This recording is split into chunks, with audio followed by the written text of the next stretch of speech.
네, 안녕하세요. 여러분들의 구독과 좋아요로 이 채널이 유지되고 있습니다. 네, 영상 속도는 1.5배를 추천드리고요. 항상 구독자님, 멤버십 회원님들에게 감사하다고 말씀을 드리면서 자, 이번 내용은 비트코인 50만 개를 보유한 기업이 드디어 등장을 하게 됩니다.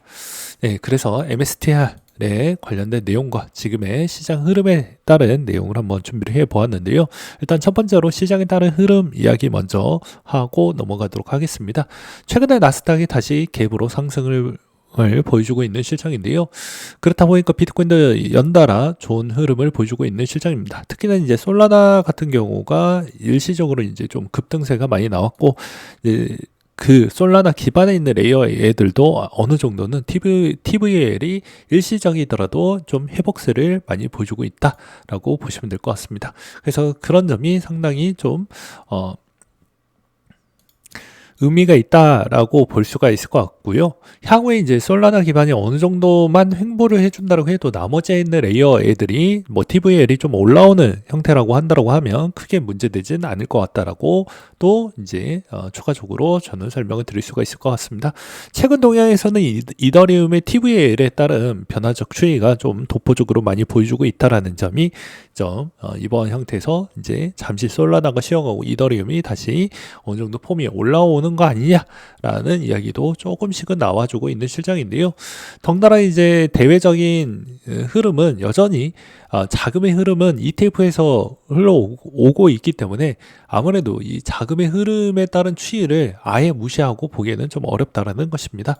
그렇기 때문에 현재 ETF에 있는 동향적 추이가 필수적으로 여러분들은 싫든 좋든 간에 꼭 보실 필요성은 저는 있다라고 말씀을 드릴 수가 있을 것 같고요. 현재 ETF 동향적 추이에서도 수급이 다시 한번 살아오면서 좀 반등이 나오고 있는 모습을 볼 수가 있을 것 같습니다. 그렇지만 이 반등의 수급은 가장 좋았을 때는 어떻게 이제 볼 수가 있냐면 GBTC가 물량이 없으면서 아이비트나 그 다음에 뭐 아크 인베스트 그 다음에 피델리티 쪽에서 운영하는 이 세 군데가 다 같이 좋았을 때마다 더 좋은 퍼포먼스를 보여주었다라는 점도 기억을 해 두시면서 보시길 바라겠습니다. 그리고 또한 이렇게 이제 일시적으로 반등이 나왔던 이유는 이번에 관세에 따른 추이가 약간 좀 누그러지는 거 아니냐. 그러니까 핵심 포인트는 관세가 너무 세게 나오면 거기에 따른 기회비용이 너무 많이 들어가다 보니까 나머지 자산들이 약간의 혼란적인 추이에서 방향성을 잡기가 상당히 어려워집니다. 그래서 자금이 잘 움직이지 않고 오히려 탄력적으로 좀 더 집중하려고 하는 그런 현상이 많이 보여진다고 볼 수가 있을 것 같고요. 그게 어느 정도는 해소가 되면서 다시 이제 국채 수익률 기반도 좀 많이 올라가고 있는 형태를 또 보여주고 있는 실정입니다. 그래서 이런 형태에서는 이제 아시아나 유럽장이 좀 더 폼이 올라오고 있는 실정이다 보니까 아무래도 이제 이 관세가 그렇게 좀 세진 않을 것 같다라는 분위기가 이번 코인 시장에도 좀 미치는 영향이 꽤 있었다라고 볼 수가 있을 것 같고요. 그 다음에 이제 이 관세가 너무 세게 되면 침체가 너무 심해지면 소비가 죽어버리고 투자도 죽어버리기 때문입니다. 그래서 핵심 포인트는 그게 정말 중요하다. 그리고 뱅크 오브 아메리카 CEO 인터뷰에서도 여기에서도 지금의 돈 쓰는 건 끄떡없는데 향후가 문제인 것 같다라고 이야기를 해주고 있는 실정입니다. 특히나 서비스 엔터 외식 지출이 강세이다. 아직까지도 이제 미국 내수에서는 투자든 뭐 소비든 유연하게 계속 잘 써주고 있다라는 걸 확인을 해볼 수가 있을 것 같습니다. 그렇다 보니까 여기에서 이제 추가적인 그 다음 분기 때까지는 이게 관세에 따른 흐름이 얼마나 강도가 세질 거냐, 적어질 거냐에 따라서 이제 좀 달라질 것 같다라고도 말씀을 드릴 수가 있을 것 같고요. 이제 베센트 부분이 정말 중요할 것 같은데 이제 이 다음으로 스테이블 코인 확대랑 국채 매각과 관세 폭탄 부분이 있는데 이 두 가지가 좀 덩어리가 제일 큰 거고요. 요것만 넘어가게 된다고 하면 크게 문제될 수 있을 만한 여지는 좀 많이 넘어가는 추이로 저는 보고 있는 실정입니다. 그래서 3월, 4월 달 때까지는 관세에 따른 영향을 좀 계속 받을 것이고요. 이제 실적 시즌이 또 겹치게 되는 구간대로 흘러가게 됩니다. 그렇기 때문에 이번 실적도 상당히 중요할 것 같고요. 그 다음에 여기에서 만약에 반등이 나온다고 하더라도 추가적으로 막 이 정고를 갱신하는 형태까지는 바라지 않으면서 보는 게 맞지 않을까 싶습니다. 그래서 쉽지 않은 강세장 3년차 유의 필요하다라고 해서 강세장 4년 사이클 중에 가장 부진한 3년차라고 볼 수가 있을 것 같습니다. 그러니까 정책이 상당히 중요하다라고 볼 수가 있겠죠. 그 다음에 코인 기반으로 좀 본다라고 해도 단기 홀더들의 페니셀이 감소해주고 있다. 그러니까 매도를 좀 많이 줄여주고 있는 실정을 볼 수가 있었고, 그 다음에 현재 시장 조정은 24년도 3월과 달리 스테이블 코인 공급량이 증가하면서 강력한 촉매제가 나타나며 급등할 가능성도 여전히 열려져 있다라는 이야기가 있기도 하는데, 이게 좀 나오려고 하면 관세가 마무리된 이후에 추가 넥스트로 스테이블 코인에 관련된 규제 완화에 있는 목소리에 이제 추진력이 정말 중요한 시점이라고 저는 보고 있는 실정입니다. 그래서 상승 사이클의 지속 시사는 여전히 스테이블 코인의 시가총액에 머무는 돈이 이제 줄지 않으면서 꾸준하게 유지만 해줘도 어차피 그게 다시 한번 재투자용으로 잠깐 쉬어가는 형태로 스테이블 코인에다가 그냥 예치만 해놓고 있구나라고 볼 수가 있는데, 그렇지 않고 오히려 이제 스테이블 코인에 따른 총량도 많이 줄어들게 된다고 하면 요거는 좀 문제가 될 수는 있을 것 같습니다. 근데 아직은 그런 모습을 보여주고 있지 않는다라는 것과, 그 다음에 최근에 아서헤이즈가 뭐 이번에 관점을 좀 바꿨다라고 하는데요. 아무래도 76K 정도에서 다시 테스트하기 전에 110K 정도가 먼저 갈 것 같다라고 이야기를 해주고 있는 시점입니다. 그러니까 저점 어느 정도 나왔고, 그래서 이제 추가적으로 좀 유턴하지 않겠냐라는 그런 이야기도 있었고요.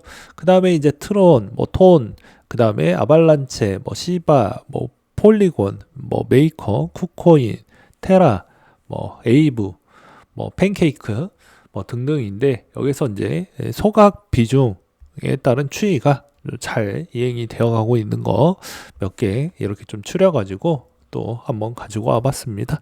그 다음에 마이클 셀러 형님, 이번에도 여전히 X에다가 글 올리자마자 그 뒤에 곧바로 좀 많이 긁었는데요. 이번에 6천억 원 이상이 되는 돈을 이번에 대략 6,911개 비트코인을 추가 매수를 해서 50만 개를 넘겼습니다.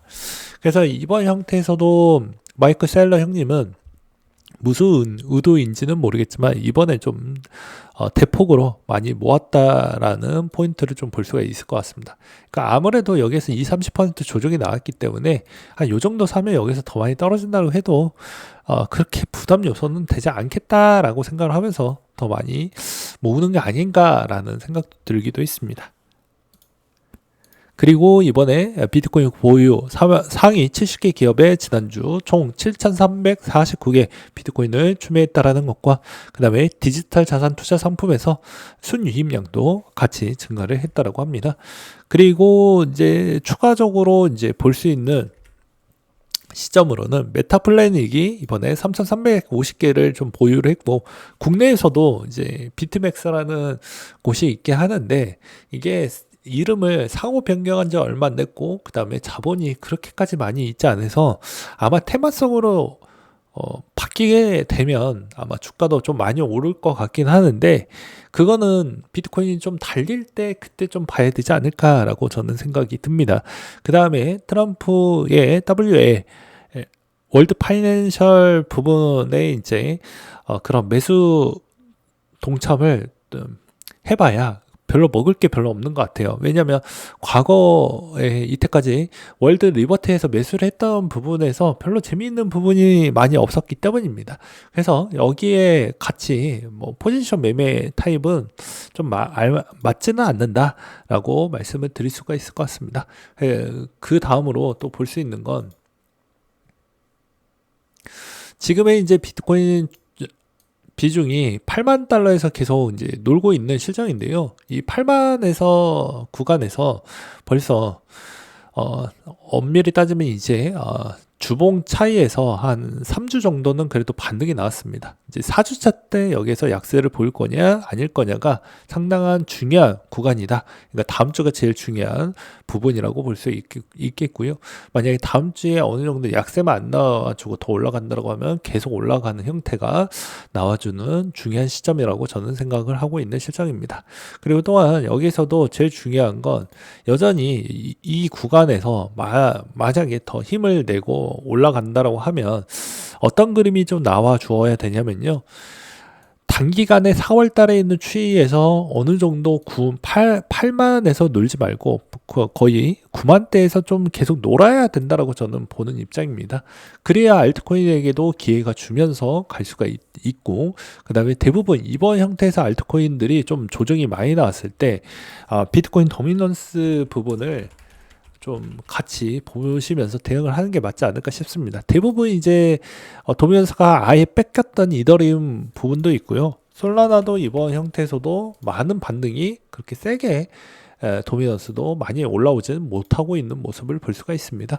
그렇기 때문에 이번 형태에서도 누가 이번에 도미넌스 비중을 어느 정도 채워가는 그런 게 누가 주도하고 있는지를 보면서 알트코인을 투자를 해보는 것도 이제 포인트라고 볼 수가 있을 것 같습니다.